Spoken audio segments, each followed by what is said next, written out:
So welcome to another episode of Sound Connections. Today we have Shereen Kassam, and she is by day, a strategy manager for a Fortune 100 company. And outside of that, also an internationally touring stand-up comic, actor, TED Talk speaker.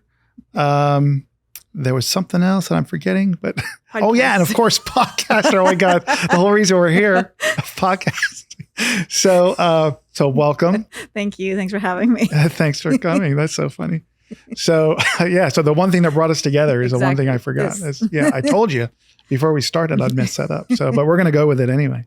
Totally fine. Yeah. Let's do it. So again, thanks for coming. I mean, you obviously got a busy schedule. Lots of doctor appointments too. Yeah, a lot of COVID testing happening. Yeah. And who doesn't like to sit on rush hour traffic on a Friday? Yeah, right. Yeah, right. That's but you're this is out of your way too. So you might still get lucky on the way back. Maybe. We shall see. So I was curious. I thought, even though what brought us together was a podcasting, I thought maybe we would start with comedy because I've never actually, I've been to lots of comic shows. I've seen lots of it on TV, but I've never sat down with a comic. How'd you get into it? Like, how did that get started? I don't know. I don't know many people that grow up wanting to get into comedy. Yeah, I didn't grow up wanting to get into comedy. I didn't even know comedians existed. I was so sheltered. I didn't know like a lot of these professions existed. Like I didn't know you could be on the radio. I thought those were just people inside the box. Like I didn't know they were real human beings on the other side. I was so sheltered. And in my mid-20s, I was living in Boston and I had this woman staying with me and I didn't know her. It was one of those, my mom called and was like, this girl needs a place to stay for 3 days. And I know her mom. And so then it ended up being 3 weeks and she was a drunk and nobody told me that. And she was a lightweight drunk. So she was doing shots one Saturday night and she was wasted. And then she was like, I'm going to Cambridge. We were in Boston. She was like, I'm going to Cambridge to a comedy show. And I was like, you're not going anywhere. You're wasted. And you drank my liquor, which means I'm responsible for you. Right. And she was like, no, I'm going and you can't stop me. And I was like, oh my God, it's cold outside. And now you're going to make me get dressed and take you to Cambridge. Like we have to get on the subway, gross. And so I took her to this comedy show and I've never been to a comedy show before, right? Like this is my first time seeing comedy and I'm dating myself because this is pre-Netflix. This is like you could sit on the couch and see comedy, right? So we go to this comedy show. She goes and sits with her friends. They're all wasted. I'm sitting there like the mother hen, like babysitting. And I'm in my mid-20s, so I'm not that old, but like, I'm like, can I get drunk? Because now I have to watch this girl. Like who's going to be responsible? Somebody's got to be the designated person. The subway driver, right? So we're sitting here watching this show and I am bored out of my mind. Like I'm just like, I'm watching these comedians and I'm like, what is this? Like, what aren't you supposed to be funny? And I hate saying that because comedy is so subjective, right? Right. So like now that I'm a comedian and people are like, you weren't funny. I'm like, well, that's because I'm just not your type of funny, but it's subjective. So I feel bad saying this, but I was bored. I'm going to use that when people say I'm not funny. I'm just not your type of funny. I get offended, but then I'm like, I was that person, right? But I was so bored. So after the show, I went up to the host and I was like, I want my money back. Oh my gosh. And I'm not that kind of person. I don't really ask for my money back unless it's something very serious. And I was like, I want my money back. And she goes, it's not that easy to make people laugh. And I said, it can't be that hard. Like, I was like, I'm this little condescending, arrogant little like millennial child. And she was like, I'll give you your money back if you can make people laugh. So she showed me how to go about like figuring out how to be a stand-up comedian. I took a class, I read a book, and then I came back and I did it. And I was like, I was hooked. Like the second I got that first laugh, I was like, this is what I was meant to do. And that's how I started on a dare because the woman wouldn't give me my money back. So did they ever give you your money back? They didn't like literally give it to me, but they bought me some beers after the show and it added up. Like that's great. I used to be able to put them away pretty quick. So, and that was that in Boston? That was in Boston. All right. So you got that's a big crowd, right? Like that's big city, lots of people, like real comedy clubs. Real comedy clubs, people who appreciate comedy, who've grown up watching comedians, right? Like Gary Gulman, Louis C.K. all came from Boston. So just like they know humor, they don't get offended, and they know smart humor, which is very different than Florida humor. Yes. Right? Like they can take a step outside of like fart jokes, and be like, we can talk about politics without getting offended because these are smart jokes. So I really like it. Can they still do that up there? They do, but they're very. Right now, it's kind of split with this whole COVID thing. But the fact is, they don't. You'll never. Well, I shouldn't say never, but I wouldn't be afraid to go into a club in Boston and make a pro-Muslim joke or pro-Biden joke, right, or a COVID exists joke. Versus here, those are some of the topics I would stay away from because not only will people not laugh, somebody will get angry and upset and disrupt the whole show. Yeah, like they don't have manners, Right. Well. So. Yeah. That's a whole nother story. But I think, and I've like offended half your audience. Well, that doesn't matter. But I mean, they can turn it off. Mm-hmm. But yeah, I just think the manners thing, right? I think a lot of things. Maybe it's social media too. In fact, I read something about that. This is a bit of a tangent, but that social media has caused this thing, with manners, like so where somebody in the past might have been polite. People can comment on things on social media without any repercussions, right? Mm-hmm. And it's kind of transferred into real life now, like in person. So where people say and do things that 10 years ago they would have never done. Mm-hmm. And a lot of it's really rude and offensive and just, not cool. Yeah. So, anyway, but that's a whole nother story. But yeah, so if you're in comedy, it could even be worse, right? So, or if you're on stage or a celebrity, or, it's, You get it all. You get it everywhere. You get it before the show starts, while you're on stage, after the show, when you get home and on social media. Yeah. There's always somebody waiting to say something. Yeah. Yeah. So you started, and then where did that take you? So because now you're in Florida, but you've been doing comedy all this time? Here and there. Not that you're that old, but I'm not that old, but I had to take some breaks. Like my parents found out I'd lost my job and I was supporting myself on comedy, and that became an issue. And then I had to go to grad school for 2 years, and that became an issue. And so it hasn't been like a steady. Yeah. So and then I get bored sometimes with it because I'm just like, there's only so many times you can make jokes that aren't to your like I said, like there's jokes I like making. I like making smart jokes where you have to stop and think. Yeah. But a lot of the rooms in Florida that I do, I can't make those jokes. Right. And then you just get bored after a while. You're like, well, if I can't tell the jokes I want to tell, why am I doing this? Yeah. So then I take a break, and then I go and do a TEDx talk because I'm like, at least I get to talk in front of people and still be an attention whore, because I think that's what I really like doing the most is being an attention whore. So that's really what's the intrinsic. I think so. Sometimes when I look back and I'm like, what do I want to do with my life? I'm like, anything that just gets you attention. Yeah. So comedy. Yeah. So you did the grad school thing, and then, which took you to your real job, I assume. Yes, in Seattle. Yeah. Oh, okay. Seattle. I worked for an e-commerce site. You can guess which one. Oh, yeah. Okay. Yeah. And I did not get to do any comedy while I was there because we worked ridiculous hours. Like anytime I scheduled a show, couldn't go because there was something at work. Something comes up. Yeah. So for a whole year, I was like, what am I doing? This is not what I want to do with my life. So what brought you to Florida? Was it your job? A little bit of both. I was in Seattle, and I had this prominent job that was paying too much money. Like, when you make too much money and you're like, what do I do with all this money? I haven't had that problem, but I look forward to it. Well, for the number of hours I was working, maybe it wasn't too much money, but for like a young kid, I was like, whoa. And then my sister was getting married, and they were like, you can't go to the wedding. Oh. And I was like, why not? And there was this whole thing about you're not allowed to travel during the holiday season because like that's big in e-commerce, and you've got Black Friday and all this stuff. And they wouldn't let me go to my sister's wedding. And I was like, well, that's not going to work for me.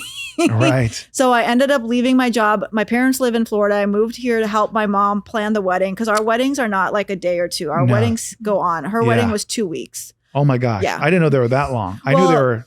It was because she was doing a destination wedding for a week. And then my parents were like, but what about all the people like we want to invite that can't travel? So we should do another wedding here. And so it became this huge issue. So yeah, I became a wedding planner. And then I was just chilling here. And then another company called and was like, what are you doing? Come work for us. And I was like, okay. And here you are. Here I am. Still here. Yep, still here. Because once you move here and you get a house and you're paying less for your house than you are paying for rent for like a studio apartment. Like now I have a house. I have a wall between my bedroom and my kitchen. I have an actual kitchen like with a dishwasher. Right. I have a washing machine in my house. I don't have to like go somewhere and get quarters. I have a car. I don't have to go on the subway with people. Like there's just so many things you get spoiled with that you're just like, now how do I leave this and like go back to like not slumming it, but now you're like, oh, I have to go back to this studio apartment and use the subway again. No, thank you. So. Yeah, it takes. Yeah, and real estate's so expensive. To have what you have here up there would be insane. Yeah. Right. So what I was paying up there, and it was subsidized by the company too. Oh my gosh. And it was still more than what I pay here. Yeah. So my sister lives my sister's in television. Mm-hmm. She's an editor and she lives in Los Angeles and she lives in a place like you were describing. Mm-hmm. Yeah. And pays a lot of money for it. Mm-hmm. And still has like to deal with people making noise and issues. And a couple of weeks ago, there were some girls that live next door that had a little party at their apartment and broke the sprinklers. Yeah. And all flooded. Of them went off? Oh yeah. No. So she was under them and next to and under. And so she had to move out for 2 weeks while the remediation company comes in and I think that's what they're called. Yeah, it's remediation. And cleaned up all the water, take down the drywall, put it all back up. Yeah. And I'm like, oh my, I do not envy. I like my house now, my four walls and not being attached. Yeah. But I do miss on-call maintenance and concierge. I do miss both of those. I miss concierge because it stops random people from just showing up at your door. Yes, and that's then I nice. miss the maintenance because like when something breaks in the house, I have no idea what to do. I'm like, now I got to depend on somebody to find time to come fix it. And I don't know how much it's supposed to cost. Another doctor's appointment. Yeah, I know, right? And there's the world is so crazy. You can't just let anybody in your house. No. Yeah. So. My wife just recently dropped her wedding ring. Maybe it was on purpose into the sink and she called me to come and get it out. So I had to disconnect the P-trap and I put it back together and it leaked. I'm like, well, that sucks. So then I was in a rush. So I just left it. And then the next day I took another stab at it and I made it better, but it still leaks. So in the end we had to call a plumber and it was a thing, you got to call the first one. The first one didn't call back. Then we called the second one. So 3 days later it's working, but even he had to go to Home Depot to get something. So I know it's a tricky one. Yep. So, especially when your AC breaks and they're like, oh, well, we can't come today. Maybe in like 4 or 5 days. It's 90 degrees outside. Yes. What do you mean in 4 to 5 days? What do you want me to do between now and then? Yeah. So I've been a homeowner here in Florida for 20 years now. And I've learned, not that it matters, I've also learned, but I get my AC serviced like twice a year. And it's right now it's kind of right. It just got serviced. So right before summer comes and right before winter comes so that it hopefully to avoid any issues. That's smart. So, it costs money to do that. And, but then by having this service contract, they give you a little bit of a discount on future things. But then they came and then of course, like 1 month later, something went wrong with it.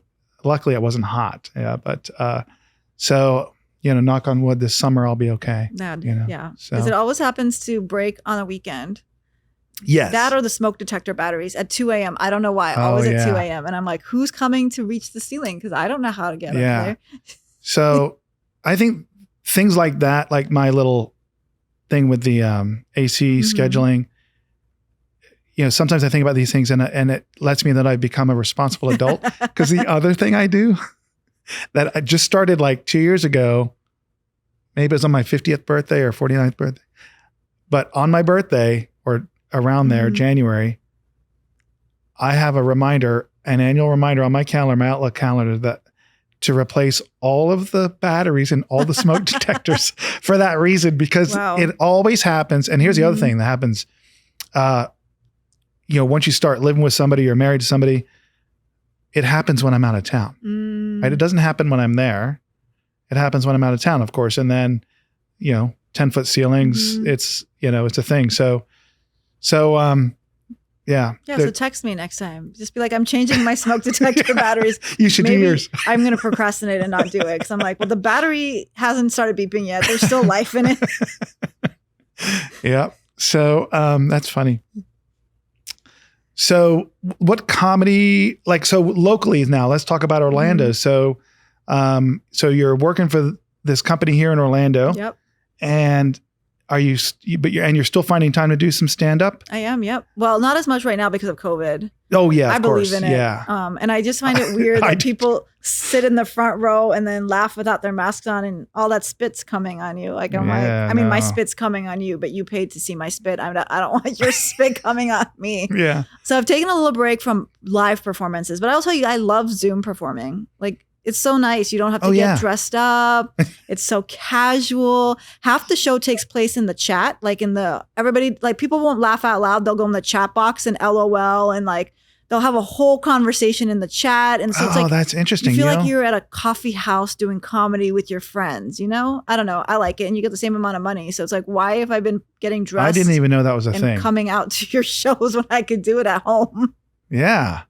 Like I didn't even know that was a thing. That's kind of cool. So you don't get the instant, you don't get that audible. Energy. Yeah. But, so it's got to be an adjustment, right? Mm-hmm. In the beginning, it was a real adjustment, but now I'm like, you got it. I got it. Yeah. I just know, watch the chat box, find a few people to pay attention to and go on your way. That's cool. So that's cool. So the one thing, so I do love comedy a lot. Mm-hmm. I love to laugh. I would imagine most people do. And you'd be surprised. There's some angry people in the world. Yeah. Yeah. So, but one thing I'm always afraid of, and I don't do it very often, but is when you go to an improv place and you're sitting in the front or not, some of them like come out into the audience and then they pick on you, you know? So unlike you, I don't like the attention. I don't like that kind of attention. Yeah. They're just doing that because they don't have anything else to say or do. Okay. So I'll only pick on you if you're interrupting my show. Or if you sit at the whole show like this, like, yeah. I'll be like, what's your problem? Like, hello. Yeah. So another little comedy story, back to my sister. We should have had her here. Yeah, she's in Los Angeles. We could have brought her in on the Zoom. Oh, that'd be awesome. But she got to work as an editor on Last Comic Standing. Do you remember that show? Yeah, I do. That was always a dream. Great show. That was always my dream. I mean, what a great show. I'm surprised it's not still going, right? I mean, I don't know. There must have been some financial. Maybe it just doesn't get the ratings, right? Yeah. Maybe. Well, then they started America's Got Talent. So I think they kind of combined it. So maybe they combine it because maybe comedy is a single genre is not enough for people with short attention spans in the US. There must be something because it's huge in like India. India does a lot of this Last Comic Standing stuff. Oh, really? Mm-hmm. Yeah, I loved it. I thought it was great. And of course, not all of them I felt were funny. Right. And then there were others that I thought were hilarious. And then of course you're rooting for the ones you like. And I thought it was a great show. And we got to go to the finale in Vegas. Oh, nice. Yeah. So I was on TV for like 2 seconds, cool. As a camera panned through the audience. I wish I had been there with you. Then I could at least put Last Comic Standing on my resume. I was there. Nobody knows whether I was on the show or not. Yeah. So, and I think it was a woman that year that won. She was like, she's a little blonde woman, like petite. And I just can't remember her name. My sister would remember because she edited all those episodes. But there were some funny people in there, and some of those comics have gone on to. Yeah. Oh, that opens doors for you. If you get a late night show or like something like that, like you're ready to go then. You don't even have to like call people to get booked. They'll call you. Yeah. Like that's like the comedian's dream. I just want to do a late night show and then retire. Like that's my dream. That'd be fun to do a late night show. And who I think is really funny. Who? Is even though I never stay up that late, I go to bed at like 9:30, but is Jimmy Fallon. Yes. So I don't get to watch a lot of YouTube. I don't get to watch a lot of anything because just my life is so busy. But when I do somehow, I don't know if it's a TikTok or if it's in my reels on Facebook or whatever it is, but once in a while a Jimmy Fallon thing will come on. And if it's in my reel, it's usually really funny. Like, or if it's being put in front of me, it's because millions of people already thought it was funny, right? So I enjoy that. I think he's hilarious. Yeah. He's hilarious. So you should be on his show. Oh, if you can make it happen, make it happen. See? I'd be on his show or Trevor Noah's show. Oh yeah, he is hilarious. So I remember him he was like with Jon Stewart. Yeah. He was great. I like Jon Stewart as well. So, or at least I used to back in the day when I used to watch him. But yeah, it's a little late for me to watch him too. But yeah, I love Trevor Noah. I would love to be like a correspondent on his show. Yeah, that would be fun. That'd be fun. So I forget who it was. I don't remember her name.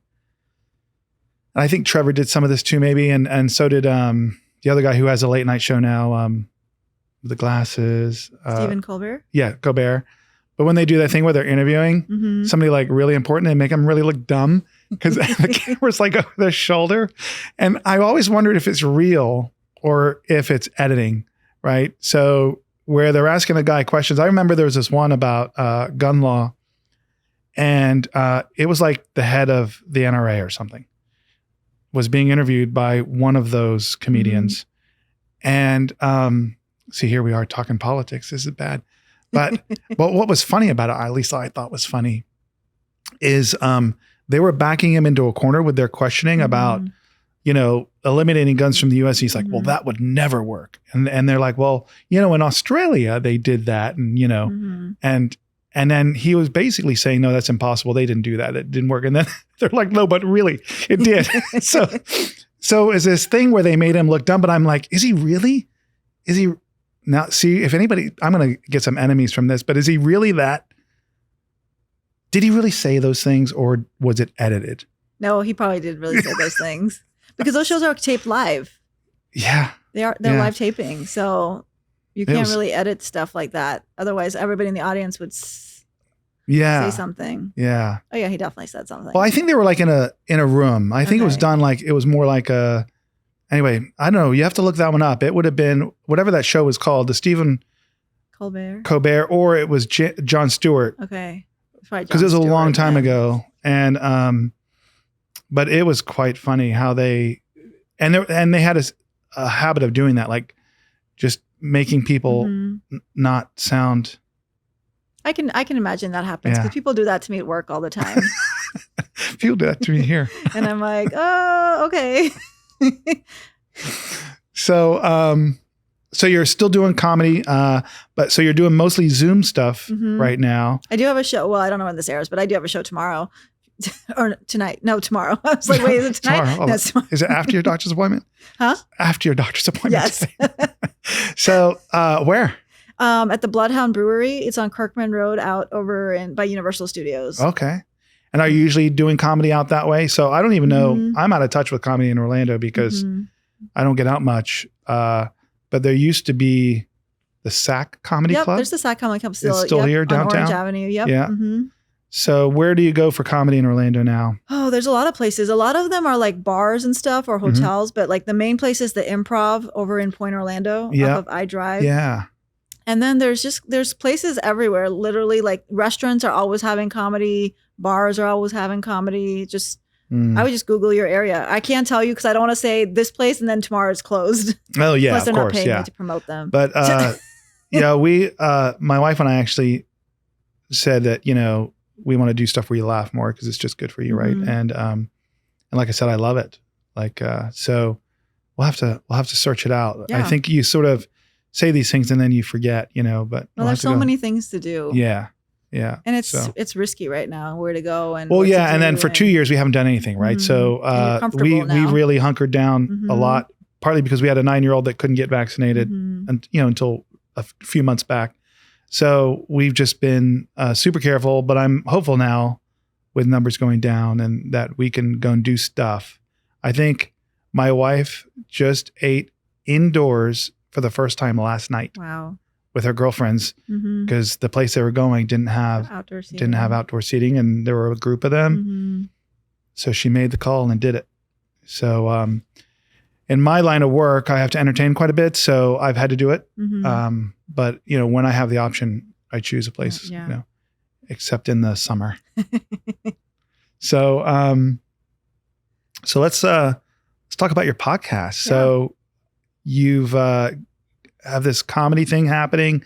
And so what Creative Breakthrough is your podcast. Mm-hmm. It can be found on all the podcast Spotify, platforms. Apple, or creativebreakthroughpodcast.com or funnybrown.girl.com. Right, funnybrown.girl.com. We'll do all those plugs too at the end to make sure that people get those. So how'd you go? So what made you want to start that, I guess? How'd you so there was a time like podcast was just an Apple thing, if you remember, right? Like, and I don't. It's just an Apple thing, and I'm like, podcast. I don't read books that much, and but now, and then of course, it became very popular over the past maybe 10 years, but in the past 2, podcasting exploded. So, where are you in that timeline, like, and what made you want to do it?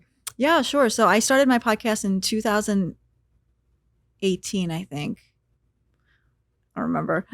It was a while back, but I've always knew, like, I don't have an Apple phone. So like when podcasts came up, I didn't even really understand what that was, right? Because you're just like, what is this? And then I started doing radio. And then from radio, I learned about what is a podcast. And sorry. And so I always thought I want to do a podcast, but I just didn't know what I wanted to do it on. Because I feel like with podcasting, and I'm struggling with this today too, is like, you pick a topic and a niche, right? And you have to find a niche, because then you can't find people to listen to you, because if you're too broad, there's so much competition, and like how do you get people to find you and all this stuff, right? And then I was doing radio, and I was on this radio show, and then I left the radio show, and I was really bummed about that, because I was like, now what do I do? Because I'm an attention whore, and who's gonna listen to me?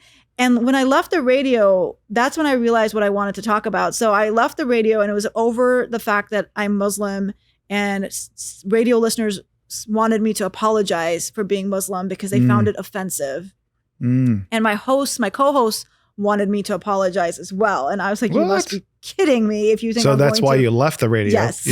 I was like, I am not apologizing, like, for what, like, it's not like I sit on the radio and like preach and like speak the Quran, but the only time I ever speak about being Muslim is like if I'm doing a joke about it, like there's comedy related, or somebody's making an inappropriate or ignorant comment. Yeah, I will talk about it. Or it comes up in conversation, right? Like, like I'm not sitting here like, power to God or Allah, like, so anyways, I was like, what am I going to do this podcast on? And that's when it came to me, like, how do people of color like myself who don't have connections in LA or New York, like, how do we be successful, especially when we have all these barriers and challenges against us, like apologizing for our religion, right? And so that's how Creative Breakthrough came about. I only interview successful creatives of color to share their strategies on how to win, how to be successful, how to overcome these barriers and these challenges. So yeah, it was kind of a selfish motive for me to also figure out how to be successful. Right. Well, why not interview successful people? So I made a list of all the people I wanted to talk to, and I just went down the list and talked to them. The only one who never called me back was Michelle Obama. Still waiting on you. Yeah. Yeah. Right. That could happen. I know. That could totally happen. Michelle Obama and Trevor Noah, but. Well, yeah, that could happen too. And then you could be on his show. I know, right? So, So you started maybe back in 2018, and how long did it take you to get through all your list?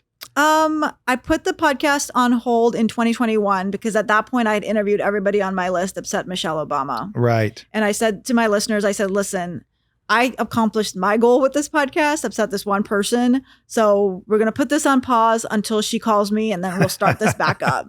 But I feel like I miss it. I want to take a different route with it now. Here's where I struggle with podcasting, and you probably feel this too. Because there's so many podcasts now, it's hard to find guests.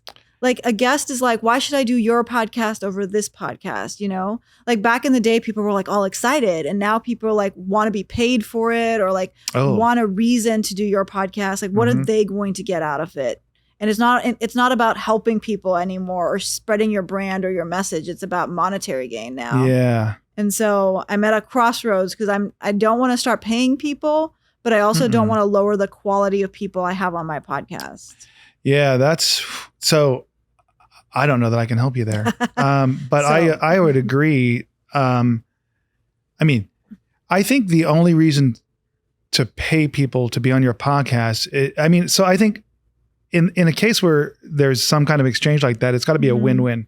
I think in any business exchange, both parties have to get something out of it, right? So if we were paying you to be on our podcast, what are we getting out of it? And maybe it's because you're a celebrity and it's going to get us more followers on our podcast. So depending on what that payment is, if we find there's value in it, then hey, yeah, we should pay. But for our podcast, we're not necessarily, our goals are, I guess it depends on the goals of the podcast, right? Yeah. So, and the goals of the guest. So far, like I said, most of the people we've had on, I kind of know already from somewhere. There's another person that's going to join our podcast, or it's actually a duo and a couple. They're a couple and a duo. But again, we met them I met them at a bar. I forgot about that. But they were playing at a bar and they were incredible musicians. Yeah. And I went and got their card. I'm like, oh, one day I might want to hire them. And one day we did. And awesome. For an event here, but they're going to come back and do a podcast because they both got these crazy stories. Yeah. And they're actually, they get paid quite well to do their gigs because they do a lot of corporate work. And Sharon used to tour with CeeLo Green. Oh, okay. And she's got like, I don't know, 75,000 followers on one and 100,000 on another. Okay. So they could charge me to be, I mean, I probably wouldn't pay, but yeah, but because we're, but I could, so they're going to be my next guest, I think. And, their popularity could help my podcast and I could see why, but anyway, so yeah. So finding guests. So let's start with, what's your new podcast going to be? Is it going to be the same thing and just a variation? I don't Creative know yet. breakthrough? You don't know? I'm like debating it. So I have an e-commerce website as well. I have a small business. It's around the cannabis business. Oh, okay. So I was listening to one of your podcasts and I heard the sponsor ad. I'm like, oh, that's interesting. Like, I wonder how she got them. My one entity paid my other entity. See, yeah. Gotcha. Okay. So I'm debating, I might want to start something in that space because there's not a lot of females in that space. And there's not a lot of people who are just trying to educate people per se, more than selling their products. Right. And I'm not a stoner, so I'm going to come at it from a different perspective. Yeah. So I've been thinking a little bit about doing that, but it would be way shorter episodes because I don't have time to edit 1 hour episodes anymore. I got to outsource that stuff. I agree. And neither do we, because we all have day jobs, right? Us here. And then even the marketing firm we work with, I mean, it makes no sense to pay them what we pay them per hour to edit, right? But editing, it takes you time, but I find that when I give it to someone else to edit, I got to listen to it, tell them what to edit, then they edit it, then they give it back, then you got to listen to it again. And you're like, I could have just done this myself. Yes, exactly. So, but it's still, yes. So I experienced that, right? So hence when we talked about our setup here, we're trying to streamline it. Yep. And I think that's important. And I think, honestly, the other thing I like about it, when I listen to things that are probably better than ours, but when I listen to things, if it's uncut, so to speak, I kind of prefer it. If it's good, good content, right? So if the content's good, and I know that it was just like a couple of people talking and versus some edited, overproduced, I think people dig that more. I know I do. So therefore everybody, no, I'm just kidding. But, so if you can get it like that, right? If we can, and I think once in a while somebody says something maybe inappropriate, like, oh, do you know what? Like we had this one guy on here and he was talking crap about his past employer. And then afterwards I went and listened to it and I'm like, hey, do you want to cut that out? He's like, yeah, we should. It was funny at the time, cause it was funny, but we took it out. Yeah. We don't want to. Yeah. Jeopardize. Yeah. Like relationships. Yep. So I think I don't think that's a bad idea. And I think the other thing, just from a marketing, like my brain is, education is a great way to sell a product, right? So, oftentimes maybe it's an electrician or a plumber. We were talking about them earlier, and a plumbing company might put all these free tips on their social networks, on their YouTube and on their Facebooks and things, and all these free tips, things that they might even be able to charge for, but it builds this trust in it, and then you want to do business with them, right? So it just creates a relationship. So I think that's probably a good approach. So I don't know much about any of those products. I've actually have a friend, I'm just kidding, but really I do. I have a friend who's been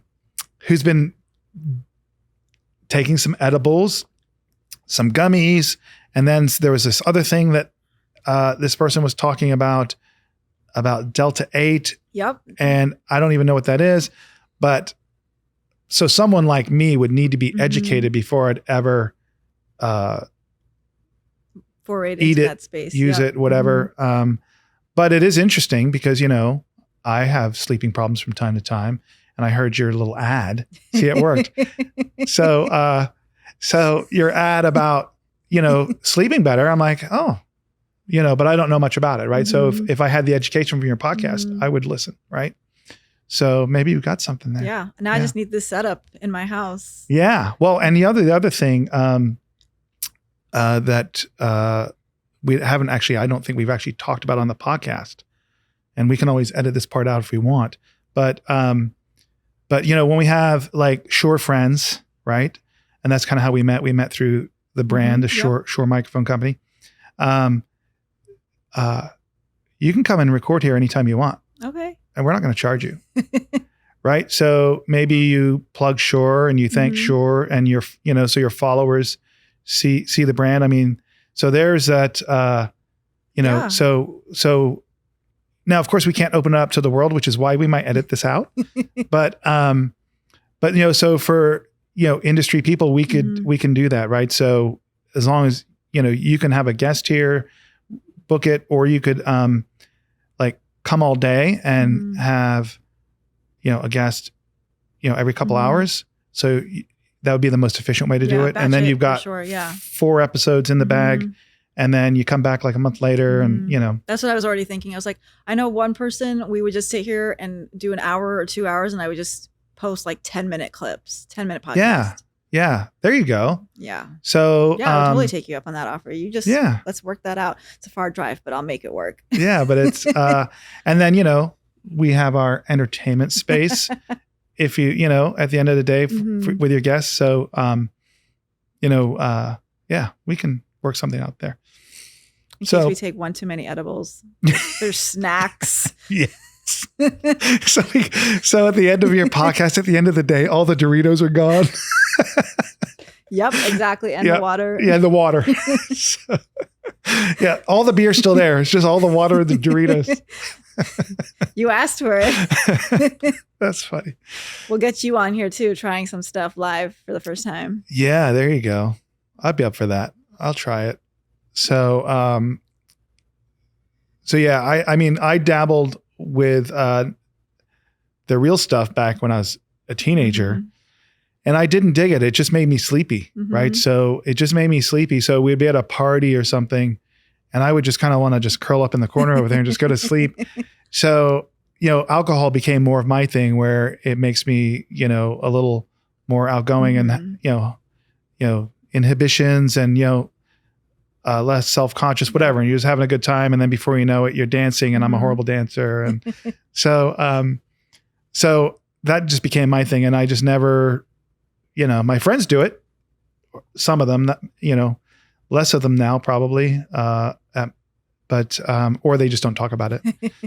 But so it's just never been my thing. So that's kind of why I think I just don't know much about the whole edible and Delta 8 thing. So I'll listen to when you start your podcast, I'll listen to it. Okay, I'll keep you posted. Learn more about it. I'll go home, add it to my list of things that I need to start doing. So tell us. So we met through this thing with Shure. So it was a competition, right? Yes. So for women in comedy. No, podcasting. The International Women's Podcasting Awards. Yeah. So how'd you get involved with that? Yeah, sure. So the entity, oh my goodness, I'm blanking. It'll come to me while we're talking. The woman who started this program or this award ceremony, she actually had me on her podcast maybe 2 or 3 years ago. It's called Smashing the Ceiling, Naomi. And we had a great conversation, and I've just been following her on social media since then. She's been following me. And then she posted about these award ceremonies, and they were in London, which is like during COVID. So I was like, but I was like, if I'm a finalist, I'm going to London. Somehow, I'm going. Triple mask it.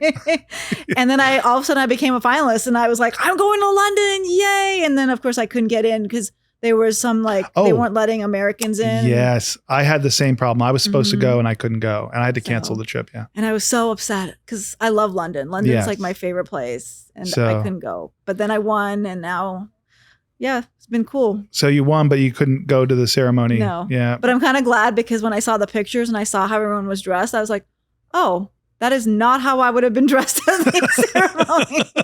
Like they came in their ball gowns and like they were dressed to the nines, and I was like the Grammys. I was like, I was just gonna show up in like red carpet, black pants, and a shirt. You might have set a whole new fashion trend. They would have been like, she's American, isn't she?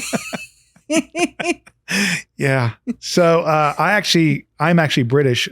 You wouldn't know. Really? Because I'm also an international spy. Mm-hmm. I'm not really. But no, I am British. Born there, grew up there, British parents. And my mother remarried when I was young to an American. So I moved here when I was 19. Okay. So I'm very familiar with England and London. And we try to get there, every few years or so. But I went for my high school reunion back in 2017. And I had to go back again, I think it was the same year for a funeral. And I think that was it. So that's the last time I was there. So, and then because of COVID happened. Yeah. So I had a business trip with some customers planned, and we were going to go to London, and we are going to do this Land Rover experience thing. Nice. And like this closed course where you drive Land Rovers through mud and on rocks. And we had it all planned for 2020 and summer of 2020. And of course, man, didn't happen. So I'm like, oh, don't worry. Let's plan it for summer of 2021.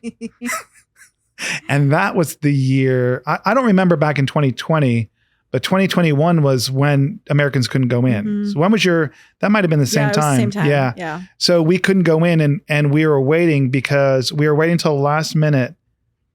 I don't remember when we pulled the plug, but because there was this news that was going to come out. Boris was going to come out and announce lowering restrictions on certain countries. So he could have his wine parties. Yeah, so he could have his parties. That he thought no one would find out about. That's so crazy. Right? Isn't it? It's just, and it is so funny how it's like headline news. That's even funnier. Like, okay, who cares? Right? I mean, so, so we waited till last minute and we thought we were going to go from, I think at the time we were a red country, like we couldn't go at all. And we were going to get dropped down to amber, which would allow us to go under certain conditions, I think, or maybe it was going to go down to green. I don't remember, but it was going to allow us to go in. And everybody was speculating that the US was going to be allowed to go. And it didn't. We didn't make the list. Some other countries did and the US didn't, partly because just the way it all went down here with, and so we had to postpone the trip again. And now it's planned for summer of 2022. So, and I'm hopeful that this time it will happen because they've just pretty much abandoned all restrictions in the UK. All of Europe almost. And they're pretending it doesn't exist anymore. Yeah, exactly. So it's like night and day now, how they're acting. Yes. So unless some other crazy variant comes and starts. There is a new one. Oh gosh. But I can't remember. It was like Q2A or Q2D or something. It's a weird name. It's a variant of Omicron. Okay. Well, Omicron wasn't terrible. But this variant says I'm not going to scare people because I didn't read the whole CNN article about it today, but it was just like, the vaccine doesn't protect you against it and you can get really sick. And I was like, I need to stop reading because I have a show tomorrow. Oh man. That would be a bummer. That would be a bummer to go through another round of that. I don't think the U.S. is going to go through another round of anything. I think people are done. Well, but then I also don't want to get sick. So when I say another round, even if the rest of the world's done, if it's that bad, I don't want to get, I don't want to die. So I'll be wearing my mask, not sitting indoors at restaurants, not going to comedy shows. But I'm hoping the people who read that article are completely wrong, or he misread it or something. So I was going to take a quick peek at my note. What else I had on here? Oh, I know. Yeah. So, I mean, well, there's lots of notes on here about all the various awards you've won, but I'm going to take a quick peek at this. Well, actually, I'm actually curious about your the TED Talk thing. So how did that come about? Like, so when I think TED Talk, and I don't really watch them, so let me start by saying that.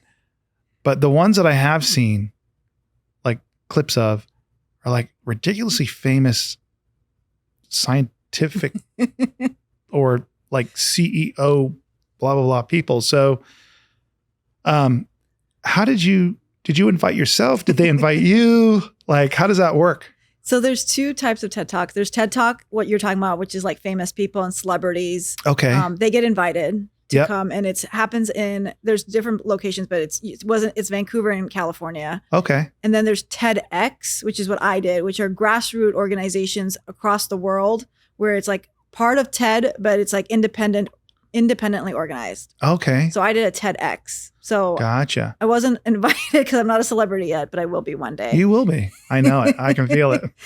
So yeah, I applied to do it. It was one of those things, like I'd put the podcast on hold in early 2021 and I was like, I didn't know what I wanted to do anymore. I felt like I'd lost my purpose, and some guy was trying to sell me a TEDx like program on LinkedIn. And I was like, what is that? Like how, and then he told me the price. It was like $12,000. I was like, you're on crack. I mean, it can't be that hard, can it? And so again, on a challenge, because I love challenges, I was like, I can do a TEDx talk by myself without paying you money. And so that's how I did it. I submitted an application. They picked me. Then I wrote a talk and presented it. Awesome. And now I'm a TEDx speaker. Yeah, that's cool. What was your talk on? The title was How Chicken Wings Made Me Unstoppable. That's right. So if you've seen my Instagram, you know I love chicken wings. It's in my podcast intro too. I'm like a chicken wing fanatic. And so it's all about chicken wings and this whole idea of when we order chicken wings and we don't like them, we can always send them back and they'll resauce them for us, right? We can put a new sauce on it. So why is it in our lives, if we mess up or we fail, we don't just pick ourselves up and resauce ourselves? Yeah. So it's this whole concept. Sounds messy. Let's be a chicken. Well, it is messy. I'll have to add that into my talk.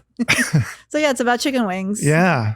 Yeah. I mean, that's a good analogy. I like it. So your love for chicken wings, you've kind of incorporated it into your. Yep. Yeah. So where did the love of chicken wings start? You'll have to listen to my TEDx talk. Okay. All right. I will. It's got a whole section devoted to it. All right. So do you talk about, because I've got some things here. So I'm not a chicken wing connoisseur, right? Oh, no. So I do enjoy them. And if I go to a place where they sell them and I feel like wings, I will order them. Now, when I order them, depending on how I'm feeling, usually I try to be good and somewhat healthy.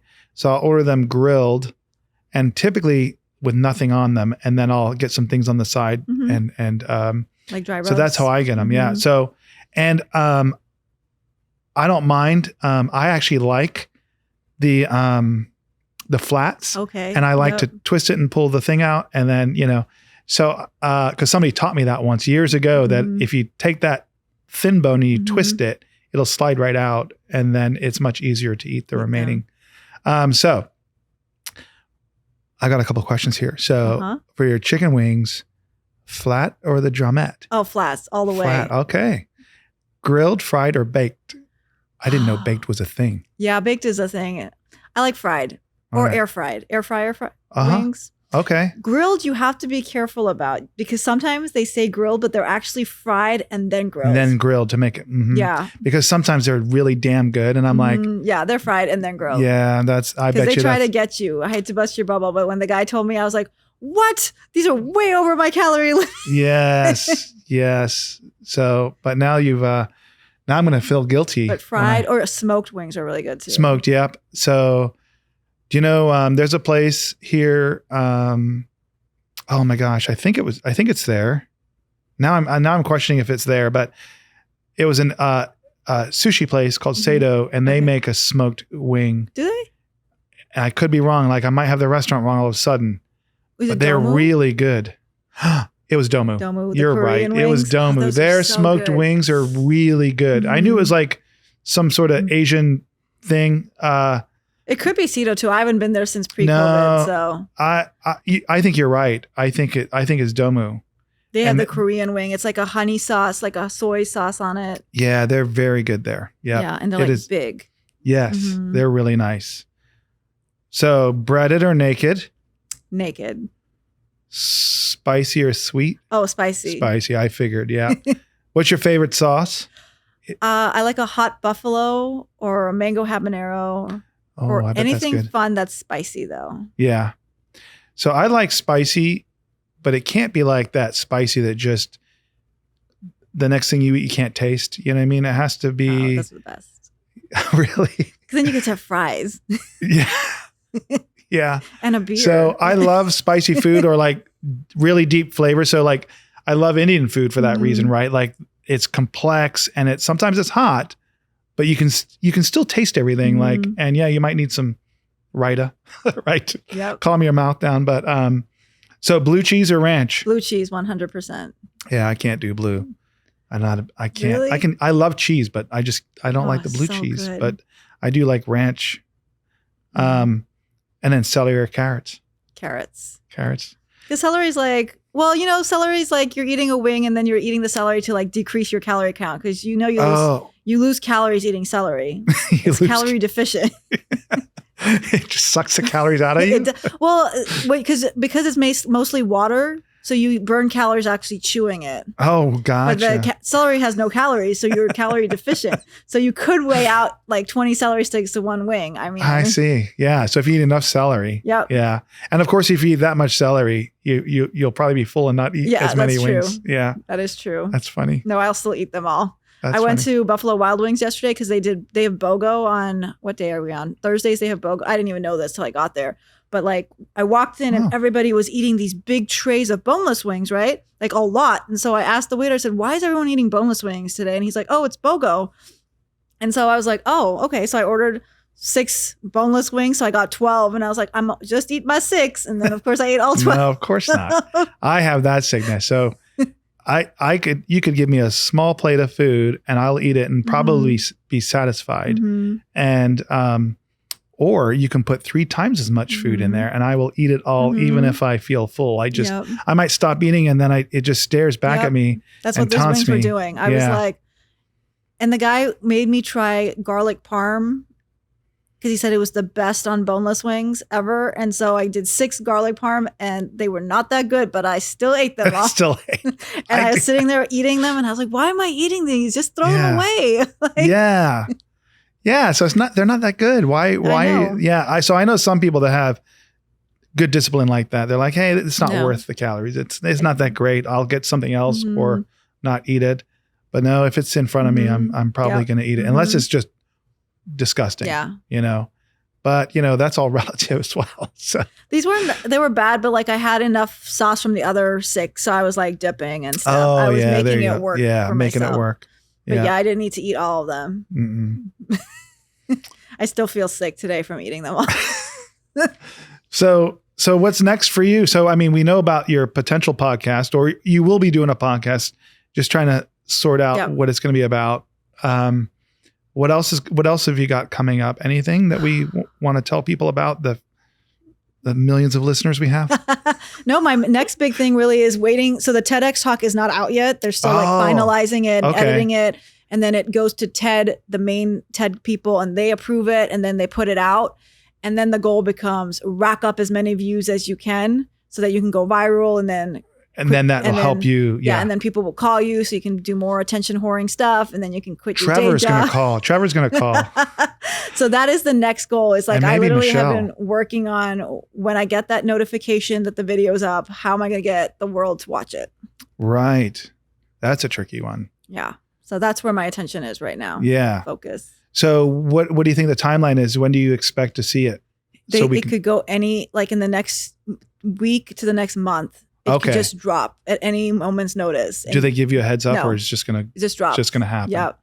So one day you're going to wake up and you're going to be super excited. And you're going to get a text message from me. My TEDx is out. Watch it. And everybody in my phone book, like exes and people who probably have me blocked, everyone's going to get a text message from me. So, do you remember what kind of microphone you were using there?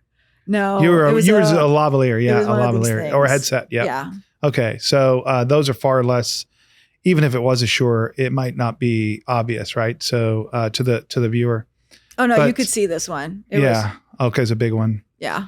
So I'm just trying to think. Well, when it drops, you let us know, and then we'll promote it because you're a guest on our podcast, and then we'll promote it to our small group. I'll find out if it was a Shure. Yeah. I'm not sure because it had a battery pack and everything. Yeah. So it might have been. I mean, Shure are the most popular wireless. Oh, really? I've never definitely in the US and maybe on the planet. Could be. I'll check. I'll so find out. It might be that the belt pack was Shure. And if I saw the mic, when I see it, I'll know if it was a Shure. But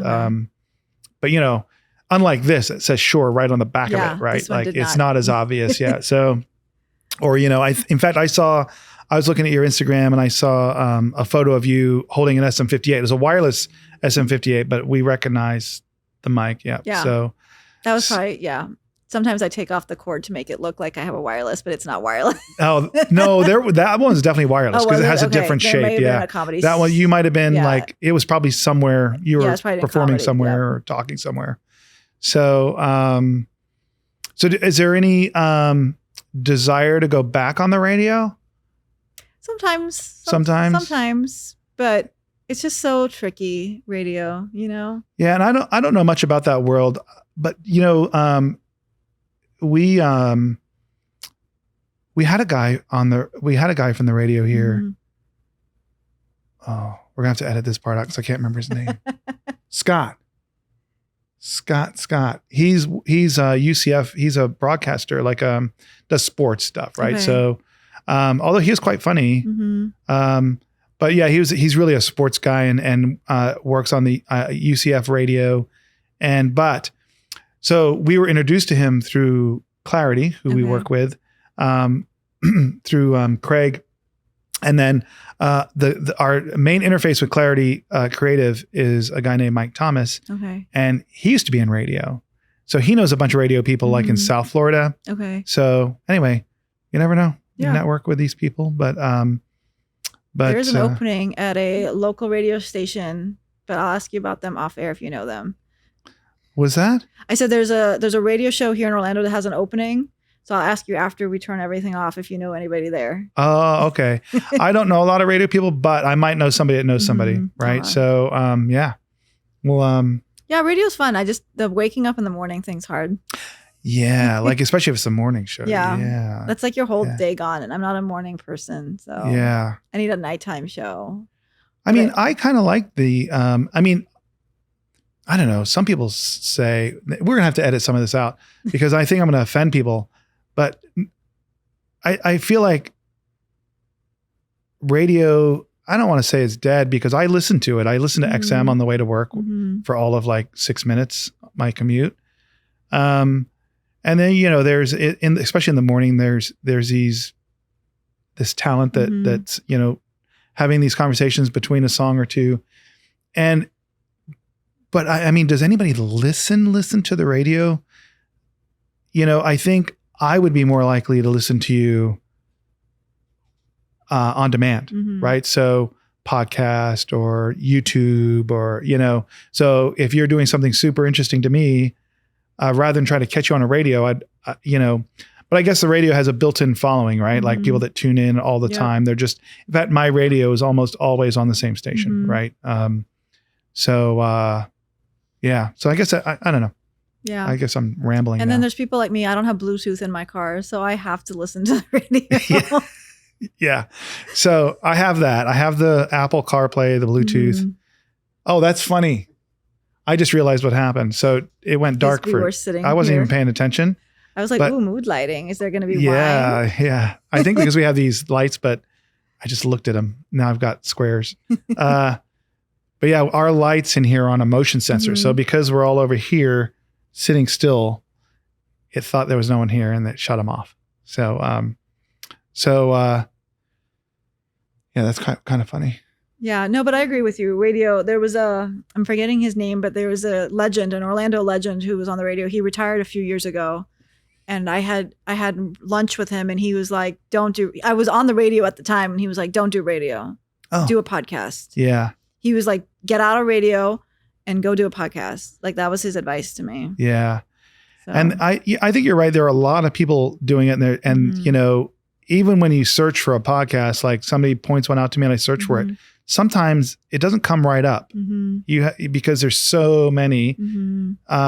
But I think if you find that niche, and I think, you know, the one you're mentioning, especially, you know, with a perspective from a woman, you know, I think that's the way to go. Yeah. To be, I think in a lot of industries, like I think even in our industry, some of our retailers, to compete with the big box stores, I mean, it's painful. But if you can have a niche, like you're a DJ store and that's what you do, or you're a guitar store and you sell guitars, I think that's, you know,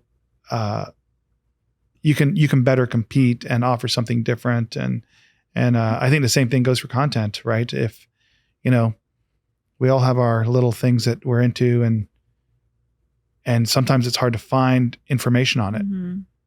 I was trying to Google information the other day on something. I was surprised I couldn't find it. I forget what it was. And I kept Googling it different ways and nothing would come up. I wish I remember what that was, but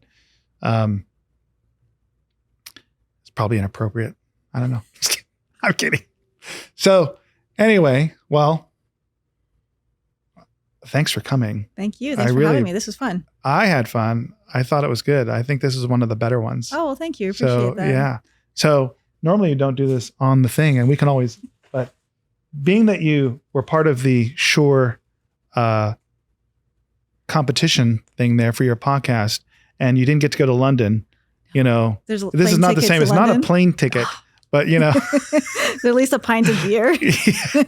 But there's a couple little things in there, but yeah, we appreciate you. And, you know, and, so hopefully when we see you on your next podcast, I'll be using this. Yeah. It'll be a Shure microphone and, you know, and it'll make you sound better. And then of course, anytime you want, like we said, you can stop by here and, interview your guests and, you know, be comfortable on the couch and, you know, as long as you can put up with the air conditioning noise. No, doesn't bother me as long as you guys can put up with us. Yeah. Yeah. It'll be fun. Cool. Well, thanks for coming. Yeah. Thank you. This was great. I'm glad we finally made it happen. Yeah. Me too. So thanks for joining us on this episode of Sound Connections. Hope to catch you next time. Thanks.